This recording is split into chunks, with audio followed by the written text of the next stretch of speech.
Boa tarde, paz, família. Boa tarde, paz. Continua me chamando André. Amém. Todo mundo lá dentro aí? Graças a Deus. Amém. Pessoal, nós estamos no qual passo? Quarto passo, correto? Hoje é para ser entregue somente as questões da apostila, beleza? Eu vou estar passando uma coisa para vocês aqui. É mais uma conversinha informal sobre o quarto passo, beleza? Em relação ao inventário, né? Essas coisas aqui. Essa coisa que eu vou passar para vocês aqui ocorreu numa reunião entre os líderes de NA. Beleza? Tranquilo, família? Tranquilo. Beleza, então. André, nome Guilherme? Fala, Guilherme. Tem gente que não tem, eu acho que foi passado. Pra quem está fazendo inventário, seria legal passar um roteiro. Não, isso aqui vai englobar tudo. Vai englobar? Vai. Só para o cara ter uma noção. Isso aqui vai englobar tudo. Beleza? É uma reunião de CRI, que é o Conselho de Representantes Intergrupais, na Central de Serviço de São Paulo, no ano de 1992, agitados em termos de serviço de AA, ali na sala havia mais de 150 pessoas, cada uma representando um grupo de São Paulo. Discutiam proposta para divulgar a Irmandade, trazer novos companheiros, salvar mais vidas entre milhões que ainda sofrem. A discussão, como sempre, girava em torno de falta de apoio das acomodações dos que frequentavam os grupos, das dificuldades em encontrar gente para serviço, na coordenação de reunião, por força de cargos e circunstâncias. O debate corria solto, acalorado, com muitas queixas e poucos resultados. Foi então que, não sei bem porquê, me dirigi ao plenário.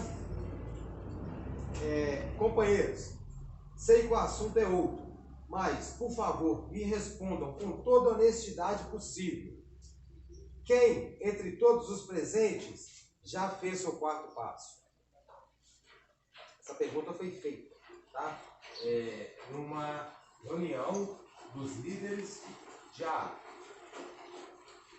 Houve um silêncio geral. Timidamente, algumas mãos se levantaram.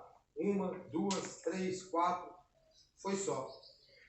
Abestalhado, constatei que, entre 150 servidores de confiança, escolhidos por seus companheirismos, que representavam seus grupos numa reunião para definir o trabalho da Irmandade na maior cidade do país, apenas 4 tiveram a coragem de olhar para dentro de si mesmo e, analisando suas limitações, estabelecer um sistema claro para evoluir como indivíduo. Por quê? Onde estava essa dificuldade? Desde então, tenho pensado muito no assunto e, analisando fatos e experiências, inclusive minhas, cheguei a algumas conclusões. O principal obstáculo para praticar o quarto passo está, na minha opinião, justamente no entendimento do porquê dele ser tão importante e essencial. A gente muitas das vezes não entende a importância do quarto passo, né? Muitos têm medo, muitos têm vergonha, muitos não sabem o porquê. Por quê? Para quê fazer o quarto passo? Para que serve o quarto passo? É que para isso precisamos antes compreender aquilo em que nos tomamos na época da ativa de nossa drogadição.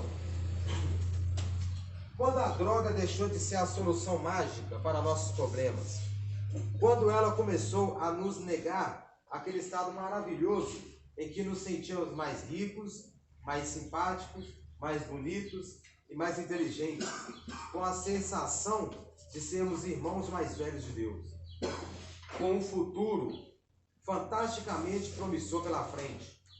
Viver virou um grande problema. Já estávamos acostumados a vencer qualquer desafio virando super-homens, utilizando o Shazam o líquido ou a substância que acabava com a insegurança e nos enchia de eufórica certeza. Na drogadição, pessoal, é comum, né, a gente se sentir um super-homem, a gente se sentir uma pessoa capaz de tudo, né? Vamos dar um exemplo. Se eu tiver sob efeito de álcool e droga, eu sou corajoso, eu sei que eu dou conta de muita coisa que talvez eu não dou. Vamos dar um exemplo. Se eu pegar um carro hoje, se eu não tiver feito uso de álcool e droga, provavelmente eu vou andar nos limites de segurança da rodovia. Correto? Correto. Mas se eu tiver ingerido álcool, eu vou andar no mínimo 80 a 100. Independente da rodovia. Porque vai me dar mais coragem. Né? Então, ou seja, a substância em si, independente de qual for, ela tem, né, esse diferencial de nos tornar uma pessoa mais corajosa, entre aspas. Como fazer agora? Não podia ser. O efeito salvador tinha que voltar um dia. Devia ser uma questão de tempo. Era preferível sonhar, contar com o retorno de bons tempos amanhã, do que encarar o fato de que o remédio era agora veneno. Porque 24 horas atrás, para a gente, era o remédio, né? Era aquele que me dava coragem, era aquele que me dava alegria, era aquele que me tirava da tristeza. Agora se tornou veneno. Assim, da noite para o dia. É fácil encarar isso? Não é. Não é fácil. Uma coisa que a gente tinha como benéfico na nossa vida, porque para muitos, né, era um meio de se libertar do problema, era um meio de se tornar uma pessoa mais descontraída, né? Como que eu vou numa festa se eu não beber? Eu não sei viver assim mais, tal, pá. Gente, o veneno agora. Não tem como. Nós não sabíamos viver sem a droga. Por isso, continuávamos tentando, com um desespero cada vez maior, fazer a mágica funcionar de novo. A gente achava que a drogadição era uma mágica, né? Era como se fosse um liga-desliga. Eu tô bom, beleza. Eu tô ruim. É aquele famoso usar por motivo, né? Eu vou usar porque eu tô triste. Ou eu vou usar porque eu tô feliz. Até chegar o belo dia que eu vou usar por usar. Hoje eu mereço. Hoje eu mereço usar. Enquanto isso, nossas vidas profissionais, nossos relacionamentos emocionais, nossos papéis sociais iam se degringolando. A decadência era um fato que ao mesmo tempo não podia negar e nem aceitar. Porque aceitá-la seria admitir que o nosso uso descontrolado estava nos levando à ruína e nos propor a parar. Mas como, se não sabíamos mais viver sem a droga? Ou melhor, sem o estado em que ela antes nos proporcionava. A maioria das vezes, o maior dilema nosso é o medo de como vai ser a nossa vida daqui para frente. Como que eu vou conseguir conviver com uma substância que durante alguns tempos fez parte da minha vida? E agora? Como é que vai ser minha nova vida? Eu aposto que alguns de vocês já pensou, né? Poxa, como vai ser meu Natal? É verdade. Gente, como é que eu vou passar o carnaval sem beber? Aí esses medos te impedem a tomar as decisões corretas. Porque de repente você está diante de uma nova vida, uma nova etapa da sua vida. E como você vai fazer com essa mudança? Ou seja, será que vai ter mudança? A solução inconsciente para o dilema foi a de encontrar culpados pelos nossos fracassos. E lá fomos nós, fazendo cara de coitadinhos, de vítimas, inocentes de um mundo cruel, apontando o dedo para todos aqueles que podiam ser culpados pela nossa derrota. A família, patrão, prefeito, governador, presidente, político, banqueiro, economista. E finalmente, quando nenhuma desculpa era suficientemente forte, apontávamos o dedo para cima, em direção a um insondável e descobríamos o grande culpado, Deus, com sua injustiça. Quando a gente não acha culpado, a única saída é culpar Deus. Ah, mas Deus não me ajudou. Ah, mas Deus olhou mais para tal pessoa. Ah, eu falo de mim, tá? Ah, mas Deus olhou sempre para minha irmã, não olhou para mim. Ah, mas Deus nunca me ajudou. Porque a gente tem que ter essa desculpa. A gente tem que ter um culpado. A gente tem que encontrar um culpado, infelizmente. E quando esse culpado é Deus, como é que a gente faz? Eu também, irmão. Já culpei ele demais. Sabe por quê? Porque todos ao meu redor eu já tinha culpado. Não tinha mais quem culpar. E foi assim, viciados em jamais olhar para nós mesmos, que a dor da nossa angústia e solidão nos trouxe para o programa de recuperação. E aqui ouvimos falar de uma vida de feliz e serena sobriedade, se evitássemos o primeiro gole e praticássemos do jeito que pudéssemos e compreendêssemos os princípios contidos dos 12 passos. Só quando chegamos. Existem alguns aqui, tá, que estão conhecendo os passos pela primeira vez. Né? Alguns já conhecem, mas estão buscando algo que faltou. Né? É como se a gente tivesse que repetir de ano. Tá? É normal? Não. É necessário? É. Se eu ficar na escola, se eu ficar com pendência numa matéria, eu posso até continuar o ano letivo da outra série, mas eu tenho que voltar para fazer aquela matéria, não é assim? Aí eu aqui voltando. Evitar o primeiro gole, tudo bem, deu para entender. Afinal, era uma doença e seu círculo vicioso precisava ser interrompido. Até então, o primeiro passo foi dado. Né? A gente entende, a gente é doente e a gente tem que evitar esse ciclo vicioso. Mas, e os 12 passos? Para quê? Alguém nos disse como éramos? Ah, sim, para mudar a nossa cabeça. Para mudar. Mas mudar por quê? Por que eu tenho que mudar? Mesmo assim, fomos em frente.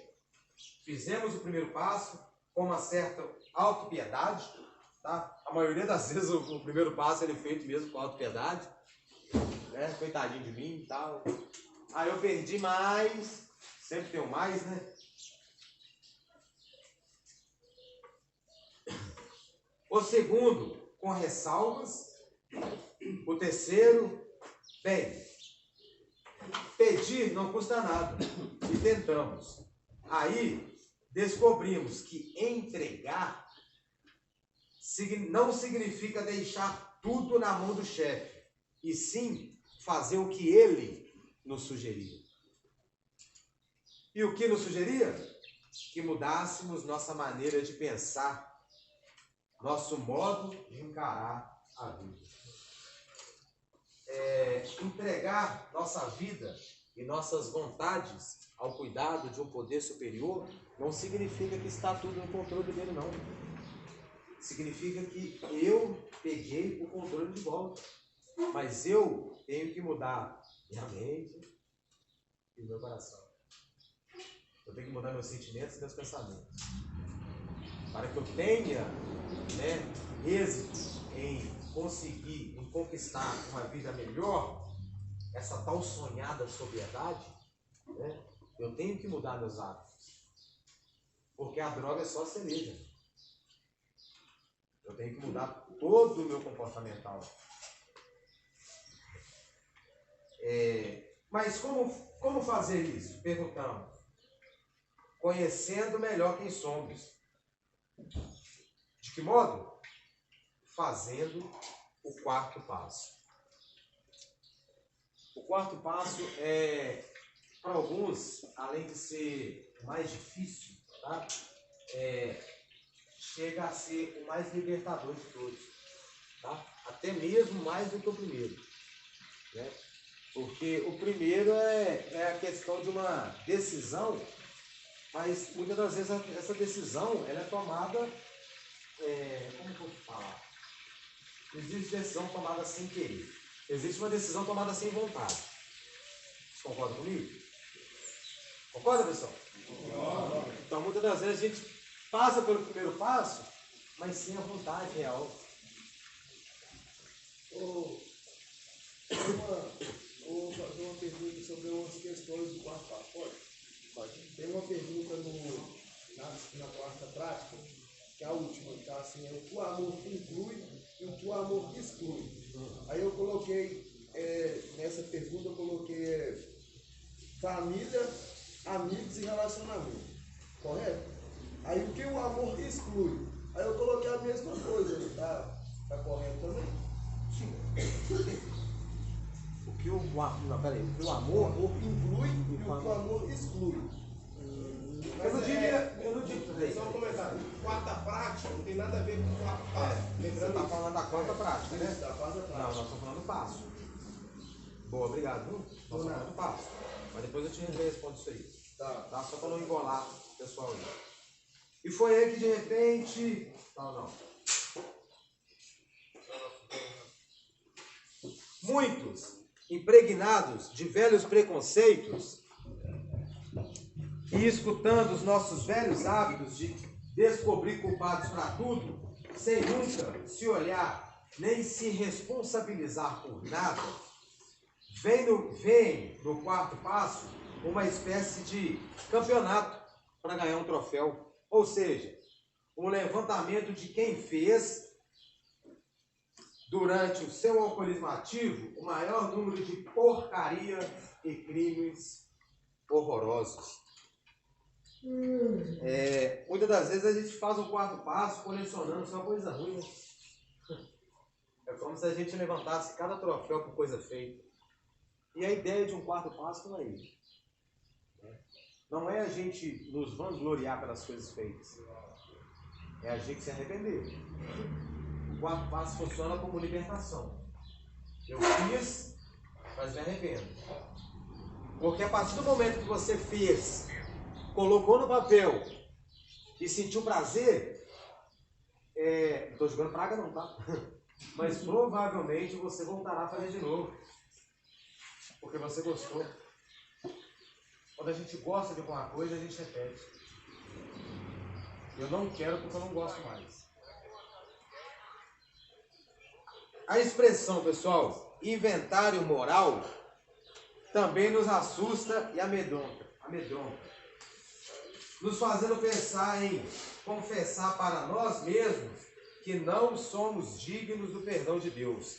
Mas, se Deus nos fez assim e depois nos deu um modo de recuperação, já não estamos antecipadamente perdoados por Ele? Cesar. Deus nos fez assim. Nós erramos. Mas Ele nos deu a oportunidade de passar pelo tratamento. Isso não é o meio de perdoar? Claro. Isso, pessoal, é uma maneira da gente entender que o quarto passo não é uma condenação. Infelizmente, eu vejo pessoas que têm medo de fazer o quarto passo por medo de se condenar. Muito pelo contrário, meu amigo. Você vai se libertar. O quarto passo não é uma condenação. O quarto passo é uma libertação. Jogar pra fora, né? Sim. Somos nós que temos que perdoar a nós mesmos e acreditar que, desenvolvendo nossas virtudes adormecidas e fiscalizando nossos pecados, retornaremos à rota que perdemos em direção à felicidade. A gente tinha essa rota em direção à felicidade. Nós temos nossas virtudes, né? Ninguém é 100% ruim, ninguém é 100% bom. Nós temos nossa virtude, mas durante o trajeto da nossa vida, nós perdemos. O quarto passo, ele funciona para trazer essa virtude de volta. É eu descobrir quem eu sou, ou eu voltar a ser quem eu era. Tá dando para entender ou está muito complicado? Claro. Tá dando para entender? O quarto passo, ele vai nos ensinar novamente quem somos nós. No quarto passo, eu vou poder olhar para o meu inventário e vou falar assim: poxa, quem é o André? Isso, eu fiz isso. Poxa, mas, cara, sinceridade, se eu tivesse sóbrio, eu não faria isso. Então, automaticamente, esse não sou eu. Esse era eu no uso de álcool e droga. Então, eu vou me conhecendo. Porque quando eu colocar lá no quarto passo as coisas boas que eu fiz, eu vou entender, poxa, esse sou eu. Esse sou eu. Então, o quarto passo também é uma devolução da nossa integridade, da nossa dignidade. Porque a pessoa virar para você e falar que você é ruim, que você não presta, que você não vale nada, que você não merece, que você tá. Você vai achar pro resto da vida, não. Em todo lugar que você estiver. Mas o importante é você olhar para dentro de você e falar assim: ei, eu sou isso. Eu mereço. Porque eu mudei. Porque a mudança, pessoal, ela é de dentro para fora. Não é de fora para dentro. Porque se for de fora para dentro, pode todo mundo ir embora. Como é que vocês estão tudo bonito e gordo? Se for só exterior, tá todo mundo de alta, não tá ali não. O problema está aqui e aqui. A mudança ela tem que vir de dentro para fora. Sabe por quê? Porque enquanto tiver uma reservinha aqui dentro, meu amigo, e você não colocar ela para fora, essa reserva ela vai explodir lá fora. Então, quando a gente localiza ela aqui dentro, aqui é o lugar para a gente trabalhar ela. Para que ela não venha à tona do lado de fora. Aí já entra a TTR. Né? Porque tratando-se o problema aqui dentro, não há como esse problema estourar lá fora.